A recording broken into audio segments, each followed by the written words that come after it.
Hey, welcome back to Golf WRX's Winning What's in the Bag, where this week we're going to take a look at Xander Schauffele's win from the 2025 Baycurrent Classic. So this is one held over in Japan there. Xander Schauffele kind of breaks a little bit of a drought, of his winning drought with a big win. So congratulations to him. Awesome to see him back in the winner's circle, especially after, what was kind of a USA's disappointing Ryder Cup. Good to see him bounce back and play really well. So we're going to jump into his bag. Now, he is a Callaway staff member, so majority of what's in the bag is Callaway. And of course, we're going to start at the top. And driver is going to be the Callaway Paradym AI Smoke Triple Diamond. So yes, this is the previous version driver before the Elyte. Personally, I think that the Triple Diamond, the AI Smoke version, comes in and it's a little more fade biased than the Elyte. I feel like the Elyte's a little more neutral, a little bit more center start line, where the Paradym, AI Smoke Paradym Triple Diamond was a little more right starting start line, a little bit more fade bias compared to the current one in the Elyte. So still a really good driver, really low spin, lower launching head, built for a little bit more of a more skilled player.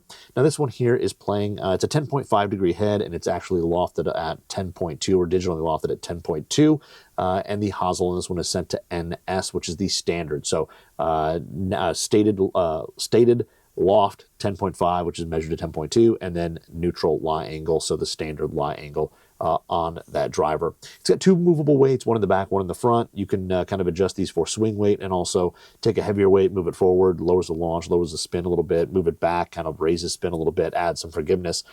He's got a 7 gram in the front and an 8 gram in the back, so pretty equal there in terms of weight. The back one is slightly heavier, but really it's 1 gram. It's not a massive difference. So the shaft on this driver is a Mitsubishi Diamana PD70TX. Now the PD was the previous generation of the Diamana, and this was the lowest launching, lowest spinning version in that lineup when it came out. It's a kind of a medium handle stiffness, a little bit firmer mid and tip section for that feel. Still low spin, low launch. Comes in at 76 grams and 2.7 degrees of torque. Now he plays this at 45.5 inches long, and he's got this tipped 1 inch in his driver. So the swing weight on this one, D1.7. Now we move on to 3-wood, and 3-wood is going to be a Callaway Elyte Triple Diamond HL. So this 3-wood here is the 16.5 degree version, and this has the bonded hosel on it. I know a lot of the Elytes, when you see them out there, they've got the interchange or the adjustable hosel where you can kind of change the loft, change the lie angle. This is a bonded hosel version, which is kind of like the retail one, that's out there. But its actual loft is 14.7 degrees. This is a little bit stronger on there. I don't know if it's bent to that, because on the tour trucks, they can bend bonded hosels. They have the correct machinery to do it. It has this bent, or it's just one that they basically handpick out of the batch that is a little bit lower lofted. This one, again, has a little bit movable, a single weight, pushed a little bit forward near the face, lower spinning, a little bit flatter launch, even though it is a high launch model compared to the standard Elyte HL 3-wood. So comes out a little flat, or a little bit flatter. It also has the black painted top on it. It doesn't have like the visible carbon top on the top of the driver, or the 3-wood. Now this one is shafted up with a matching Mitsubishi Diamana PD80TX. So the 80 gram range version, 84 grams, 2.9 degrees of torque. Again, low launch, low spin. This one he plays at 42.5 inches long, so a little bit shorter, and he tips this one 1.5 inches with, again, a swing weight of D1.7. The next club in his bag is going to be the Callaway Apex UW. Now, this is the 2021 model, so the older one. I know this is the OG, as they call it, and it has a cult following, man. People just absolutely love this thing. It's a blend of fairway wood and hybrid, a little mix of both. It was originally kind of the step sole of the Elyte. This Callaway had it first. It was a prototype that was kind of developed with Phil when he was still with Callaway back in the day. But this thing here, really neutral, a little bit lower launching. It's not crazy draw bias, not fade bias. It's very straight, very neutral, a little bit flatter launch, but and fast. Face on the thing was an absolute cannon. So it's a 21 degree head, but the actual loft comes in at 19.7. Again, not sure if this is bent to that or if it's just handpicked out of the bunch. When you go in the tour van, a lot of those heads, they're hand-picked, they're digitally lofted, weighed, all that, so they know all the specs.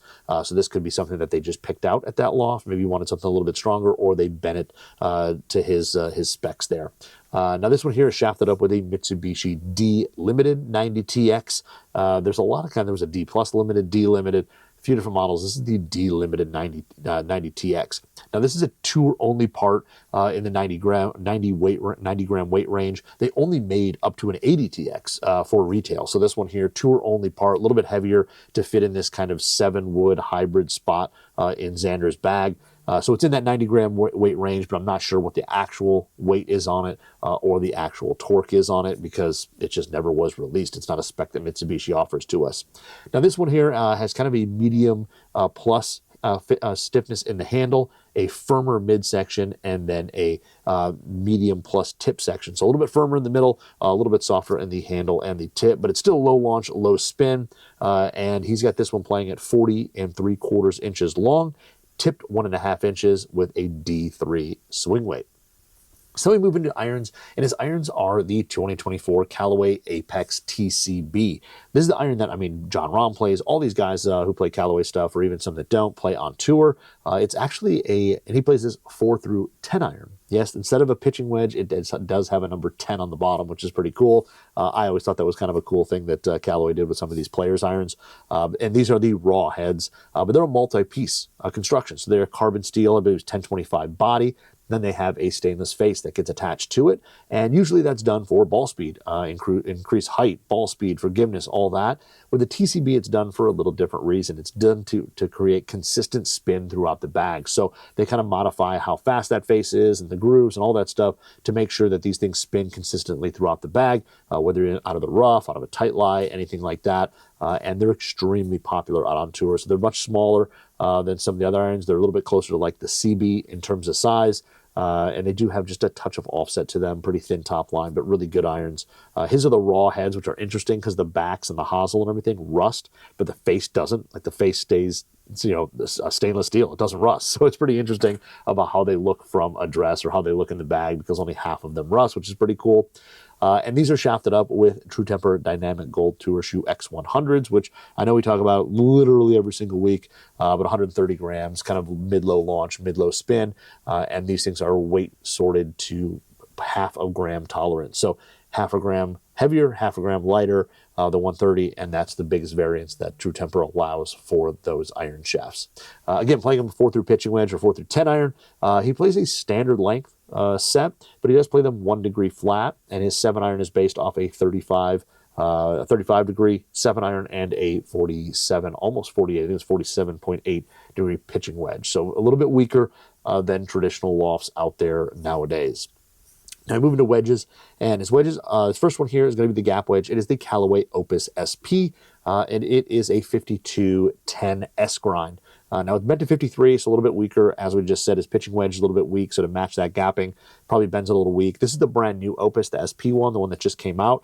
I really like it. I think it spins better. I think it feels and sounds better. But I also like the fact that in the gap wedge, it's shaped a little bit differently than the standard OP. It's a little bit sharper all around the toe, a little bit boxier. I think it blends better with the irons as opposed to the original Opus, which was a little bit more rounded. So kind of an upgraded version of the Opus with some things that I think are needed. But he's playing that in there. And then, of course, the 10S grind is great for full shots or square shots that you typically use a gap wedge for. Again, bent 1 degree weak, 53, so it's got an extra degree of bounce on it as well. And it is shafted up with the same shaft as irons, the True Temper Dynamic Gold Tour Shoe X100. Now, the next 2 wedges in his bag are Titleist Vokey SM10s. So the first one is going to be the sand wedge, and the sand wedge is a 5610S. So this one here, bent again weak, bent to 57, so kind of a 57.11S. But again, that S grind built there where it's kind of got a fuller sole, a little bit of trailing edge relief, so you can open it up. The leading edge doesn't come crazy off the ground, but it still has a good amount of bounce for those fuller shots where you get a little steep, you try to hit it in there with some spin, or if you played it out of the trap, it has some float as it floats to that kind of fluffier sand with that wider sole. But a great kind of versatile sole that I don't think gets enough credit, even though we see it on tour all the time. The S grind is really, really good for hitting a variety of different shots around the green. Then he has his, he carries kind of two different lob wedges. And on this one today, I believe he is playing the 6004 T grind. So the T grind is probably the most versatile kind of artistic wedge grind in the Titleist Vokey lineup. And it has a ton of heel, toe, and trailing edge relief. The bounce is kind of pushed a little bit more towards center. 4 degrees of bounce allows you to really open that face up. The leading edge stays down. You can really hit some high flop shots or higher launching shots off really tight and firm lies. But when you play it square, it does play like it's got a little bit more bounce than 4 degrees. I've hit this in a lot of conditions. I've been surprised at how versatile it is. You first get a little bit scared of that 4 degrees on there, but once you hit it, you kind of understand that it plays really well when you're playing it square, and when you open it, you can really throw it up there. So if you're a skilled wedge player and want something that you can really manipulate around the greens, hit a bunch of different shots at different heights and different windows, the T-Grind is probably one of the most versatile in the SM10 lineup.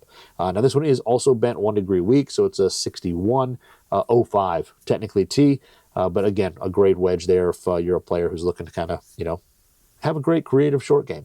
Now, both of these also are shafted up with True Temper Dynamic Gold Tour Issue X100s. So again, 130 grams, kind of, mid-low launch, mid-low spin. I know a lot of people want to go to the heavier shafts when they get into wedges, but it just shows you that you don't have to. You can definitely still play the matching iron shaft that you have in your irons into the wedges, and it's not going to affect anything. It's not going to be a detrimental thing. And honestly, the feel is going to be really, really similar, especially as you start hitting those kind of 3/4 to fuller shots. It's going to feel just like your irons. It's going to be a great transition from those into your wedges. So those are his wedges there. And then we move to putter, and of course, putter is always an interesting one for Xander, and he has his Odyssey Toulon designed Las Vegas prototype, the 7CH. Now this is the, of course, red one that is out there, and it was pretty cool because he originally had a red white hot putter that he played for a long time, and then they built him a prototype that was all milled face, all milled, a Toulon, but it was silver. But he liked the red because he likes the red contrast against the green. So they basically built another one and painted it red. And interesting enough, they've also, if you look at the top line of the face of it, the red actually carries over onto the face. And this one here, it makes it look a lot like that original White Hot one, because the White Hot has that insert, and you see a little bit of red before you see the insert. So there's like a little line there, and I believe he likes the look of that thing there. So they painted a little bit of red on the top line, so it looks a little bit similar. He also may use that for alignment. And speaking of alignment, he's got 3 white alignment lines in there, 1 dead center on the top line, and then 2 that run down the fangs. But a really cool putter there that he's been using for a little while, and it's kind of cool. I also think he likes the red, not only for contrast, but I think when he was with TaylorMade, I don't remember exactly what putters he was using, but that was kind of when they were running some of those TP red putters back in the day. So the move over to that could just be a comfort thing from a previous OEM contract. But this one here is, again, prototype. It's got that diamond milled face on it, and this one here plays at 34.5 inches long, 3 degrees aloft, and 71.5 degrees on the lie angle. So the grip on this one is a SuperStroke Zenergy Pistol 2.0. So this is kind of the largest in the pistol group. It's still not really big. It's got a good shape to it. It has a little bit more arch in the upper hand, so it kind of fits into the hand really well and kind of stays in position there. But that is his putter. And then for grips, on the rest of his set, he kind of switches it up. So on his woods and irons, he's playing the new Golf Pride MCC +4 Align Max. So that's the one that's got the bigger ridge that runs on the underside that kind of fits in the pads of your fingers. Kind of helps remind you where the face angle is, reminds you to kind of grip it in the same spot. And it just has a little different feel throughout the swing. So he's playing those in the woods and irons. And then for his wedges, he is playing the the Golf Pride MCC Align in white and black. So just the standard Align there. That's the one hybrid that has the firmer corded upper hand, and then the lower hand is that white softer rubber for a little bit more feel and responsiveness. So playing two different sets of wedges throughout his set of clubs. Now finally is ball, and this is the Callaway Chrome Tour Dot. So this is a tour-only piece, a kind of a prototype as we call it, and it is basically a lower launching version of the Chrome Tour. So the Chrome Tour, Chrome Tour X, Chrome Tour Triple Diamond, this is basically taking a Chrome Tour and just lowering the launch a little bit. Spin profile should be fairly similar.